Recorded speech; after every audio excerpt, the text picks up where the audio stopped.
गिरे रखो ये अब इसके नज़दीक आ जाए एक दूसरे हम लोग जाकर आ जाए हम लोग ठीक आ जाए हरि ओम सहस्रशीर्षा सहस्राक्षा सहस्रदा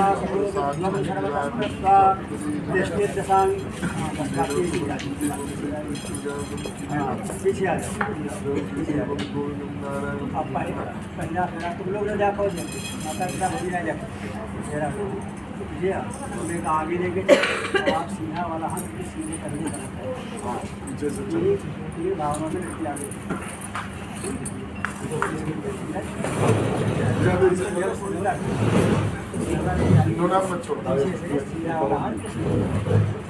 पहला प्यारा हरि ओम स्वस्ति न इंद्रो बृहस्पतिः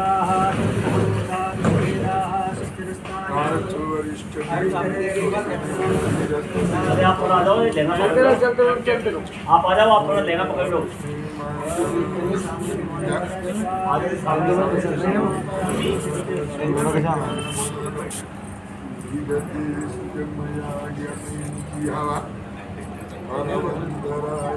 गुलशन भाई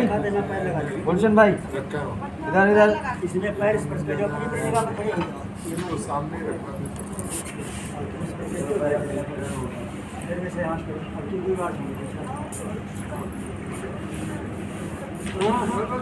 रुक जाना है, 2 बार छोड़ेंगे। ओम भद्रं कराये परावरे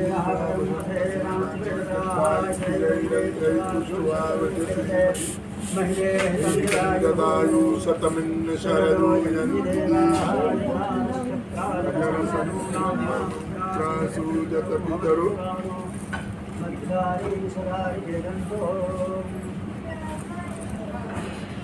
खड़े हो जा बेटा, तुम उधर से आओ।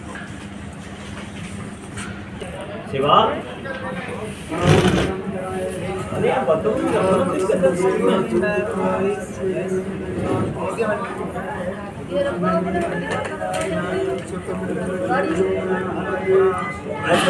चक्कर मार के आओ।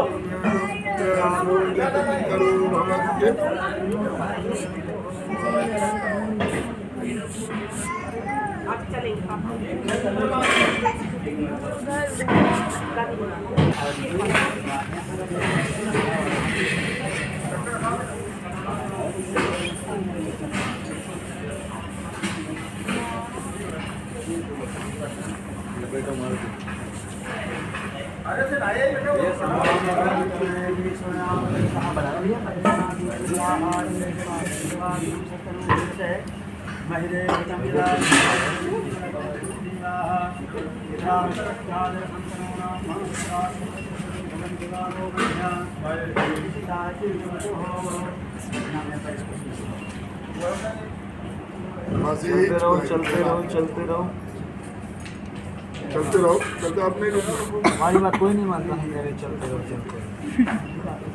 पंडित जी ने कह दिया चले हमारी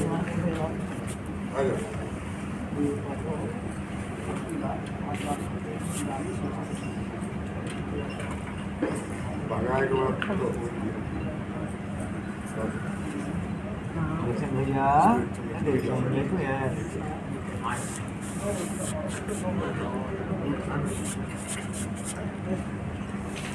अभी तो एक और चल रहा है, चलते रहो बस।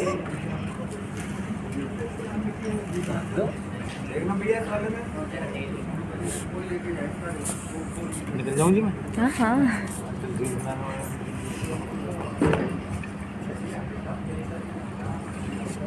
धुआं हो रहा था बेटा,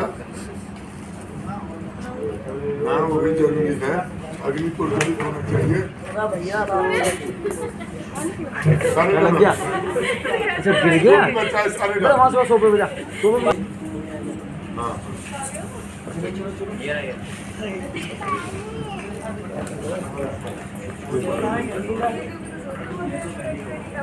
भाई 100 फिर से गिर जाएगा। महादोष के बाद सतवा है लास्ट है अडक्टर भी तो गई लगा लो हाँ वो दे अरे यार चलो दे दे लीड दे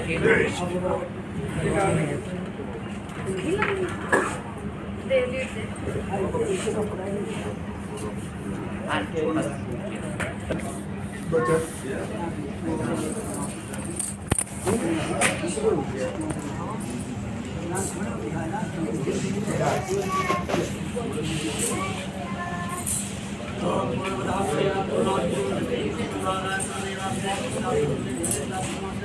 आयुष ऊपर सो जा बेटा ऊपर जाओ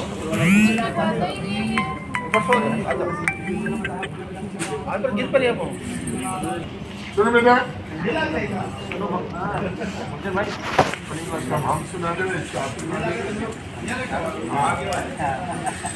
सुना दे जिस समय भगवान ब्रह्मा के आचार्यत्व में और देवताओं के साक्षीकरण में पराम्बा जगतजननी माँ पार्वती और भगवान भोलेनाथ का पार्थिव स्वीकार हुआ था, तो उस समय आचार्यों के आचार्यत्व में देवताओं के साक्षीकरण में हवनादि क्रिया संपन्न होने के बाद में भगवान शिव ने कहा कि अपने बामान में आ जाए। तो पार्वती जी ने कहा हे स्वामी वस्तुतः हमारे पिता ने तो हमारा संकल्प आपके नाम से कर दिया, इसलिए हमने आपको स्वीकार नहीं किया। कैसे स्वीकार करोगे? तो पार्वती जी ने कहा हमारी कुछ शर्तें हैं, वचन है तो तुमको स्वीकार करना पड़ेगा, तो हमको स्वीकार करेंगे। उसमें पार्वती जी ने 7 शर्तें रखी थी, वचन मांगे थे, भगवान भोलेनाथ से स्वीकार किया। पहले वचन में पार्वती जी ने कहा हे स्वामी यदि आप हमें रुचि के अनुसार माने 100 जैसे हमारे 100 रुचि के अनुसार भोजन, रुचि के अनुसार वस्त्र और रुचि के अनुसार आभूषण इत्यादि की व्यवस्था करें। इसके साथ में हमारे जितने भी हमारे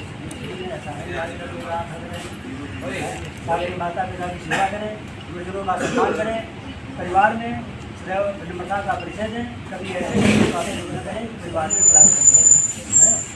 अगर ऐसा आपको स्वीकार है तो मैं आपकी बाबा में आऊँगी, उनके तुम्हारी होगी। इस प्रकार से पार्वती जी ने भगवान शंकर के समक्ष कही। भगवान शंकर की प्रसन्न मुद्रा में अच्छे लिए कहा था, देखिए तुम्हें ये बात सुनी है, ये तो अच्छी बात है, हम दोनों लोग अच्छी बातों का सम्मान करेंगे, तो हमारा परिवार अच्छा ही कर सकता है। चलो आप ये वचन मैंने बोलो तथा दूसरे वचन में पार्वती जी ने ये कहा कि हे स्वामी यदि आप देश या विदेश से या किसी भी व्यवसाय से जो भी धन अर्जित करें पैदा करें सब हमको दें, ये सब हमको दें और इसका खर्चा हम और आप लोग मिलकर एक संगठन से करें, समाज से करें, एवं संजय शक्ति परिवार सशक्त होता है। अगर हम आप संगठन से चलेंगे तो हमारा परिवार सशक्त बनेगा और उन्नति के उच्च शिखर तक जाएगा। तो जो भी धन पैदा करें हमको दें और हम और आप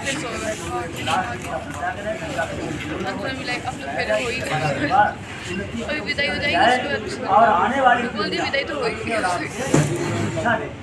अगर ऐसा आपको स्वीकार है तो मैं आपके सामान में आऊँगी।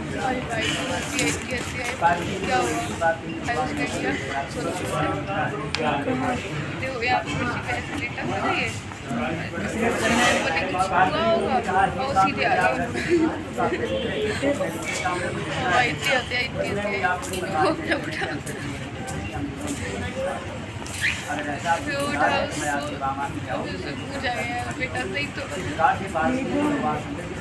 मुझे पता यही है पहले क्या चौथे वचन में पार्वती जी ने कहा कि स्वामी आप कोई कुछ करें, यज्ञ करें, दान करें, में जाएँ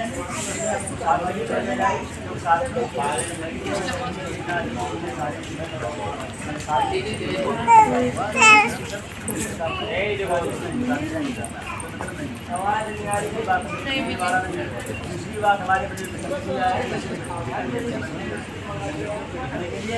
और अनुष्ठानों का कर्मों में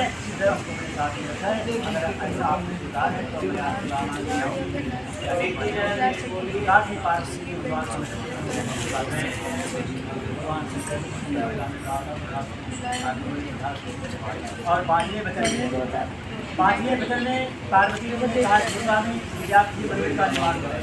अनुमति करने की क्षमता लो क्या उसका इंतजार करावे इंतजार कर सकते क्या देंगे हम आपकी गाय की सेवा करें, काल बगीचा लगावें और सदैव अपने शत्रुओं का सम्मान करें, अतिथि की सेवा करें। परिवार में 4 रिश्ते ऐसे होते हैं जिनमें देवता शब्द का प्रयोग किया जाता है, जैसे कि माँ पितृ माता पिता देवताओं की श्रेणी में आती है और गुरु देवो भव, आचार्य देवो भव, अतिथि देवो भव, इसमें देवताओं की श्रेणी में आते हैं। इसका भी आपको सम्मान देंगे, सभी का सम्मान देंगे। तो ऐसा अगर आपके कहा है कि मैं आपसे आमान जाऊँगी होगी इस प्रकार से बात की जो भगवान शंकर के बीच में 5 रात्रि में भगवान शंकर ने छठे वचन में पार्वती जी ने कहा हे स्वामी मानव जीवन गतियों का जीवन होता है, ऐसा कोई प्राणी नहीं होता जिससे मानव का जीवन मेरा ही मानव का जीवन है। हम और आप दोनों एक दाम्पत्य जीवन के प्रवेश कर रहे हैं, जो आगे भविष्य में हमारे और आपके साथ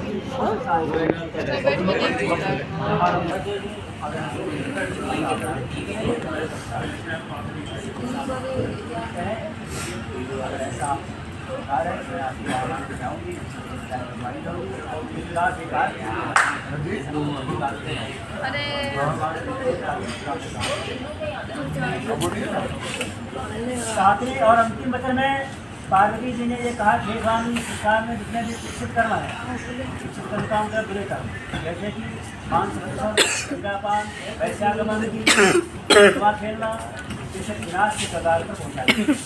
अगर पहले से आप में है तो ये संकट के लिए नहीं और नहीं है जितने भी बुरे कर्म हैं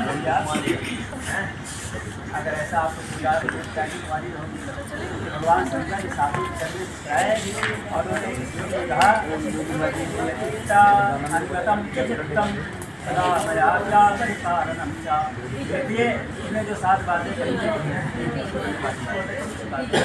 जब हम अच्छी बातों का सम्मान करेंगे तो हमारा परिवार भी अच्छा होगा और उन्नति और दाम्पत्य जीवन प्रेम से दिखेगा। तो मनी चित्ता अंतम चित्ता मगर हमारे चित्त के अनुसार अपना चित्त सदाम आज्ञा और सदैव मेरी आज्ञा का काम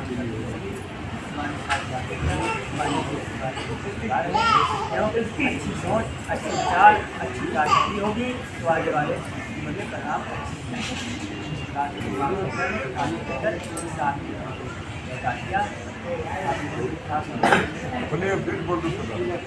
बेटा तुम्हारे लिए भी बचा 7 वचन तो आपके ही ने माना, इनका 4 ही वचन है। उद्याने मत पानी च पिता गृह गमने च अन्य भंगो न कर्तव्यम बर्बादुम चतुर्थ। बर महोदय कहते हैं आपसे कि मैंने आपकी 7 वचन माना, हमारी 4 वचन आपको मानना है। उद्यान कहते हैं जंगल को सुनसान जगह।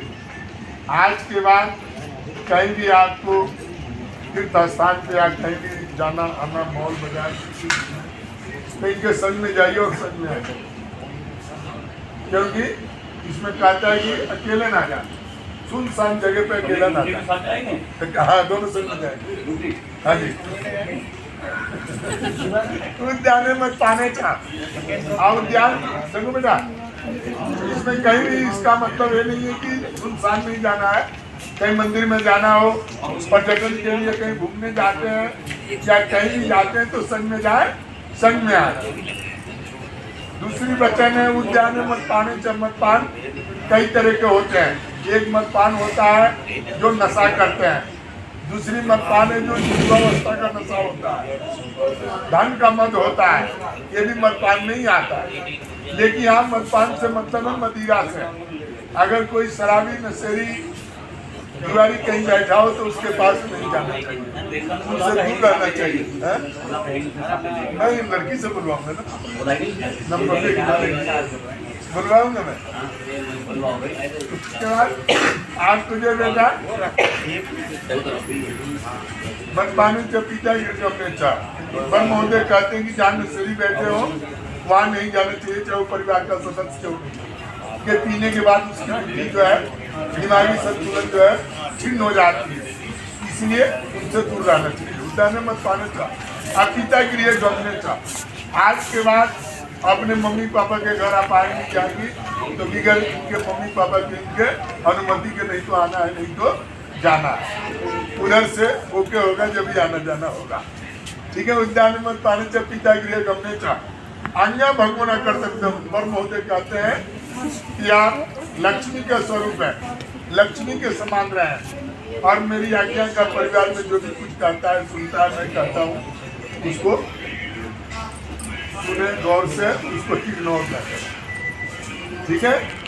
आज्ञा भगवान कर्तव्य मेरी वचन का मतलब पालन करें। आपके जाने से इनके घर में अभी आपके हाथ में हमने खीर डलवाया था, खीर के जगह पे चावल डलवाया था, ये जौ डलवाया था। इनके जाने से घर में संतान की वृद्धि हो। अभी हमने गोत्रोच्चार किया था, 3 पुष्प का उच्चारण किया था, बाबा, परबाबा और पापा। इसलिए क्या है कि संतान सुख की प्राप्ति होने से पितृ जो है प्रसन्न होते हैं, नहीं तो पितृ बहुत आदमी कहता है कि पितृ दोष लगता है। इसलिए सुख शांति समृद्धि के लिए जीवन में आनंदमय और सुखमय रहने के लिए संतान सुख भी जरूरी है। और अभी आपको हमने बेटा ही बोला था कि पत्थर में इसका नाम है सुमेरु पर्वत। इस सुमेरु पर्वत बड़े बड़े पहाड़ चट्टान जहाँ भी कहीं रख देते हैं। आप घूमने भी कहीं गई होगी, बचपन में देखी होगी, 5 साल के बाद वो पत्थर वहीं का वहीं दिखाई देता है। जीवन है, परिवार में दुख भी आता है, सुख भी आता है, हंसते भी हैं, रोते भी हैं। अगर कोई परेशानी भी आता है तो स्त्री को घर से बाहर कदम नहीं निकालनी चाहिए। इस बात का एक प्रमाणित पत्र बताता है। आज जो है सुख शांति समृद्धि का वास हो। हाँ जी कुछ नहीं, इधर दिखाइए इनको उंगली करके दिखाइए। ध्रुव तारा बोलिए, ऐसे उंगली करो, सीधा हाथ के सीधे हाथ के। हाँ देखिए, एक ध्रुव तारा होता है, सारे ग्रह अपने दिशा बदल देते हैं। जैसे बृहस्पति अस्त हो जाता है,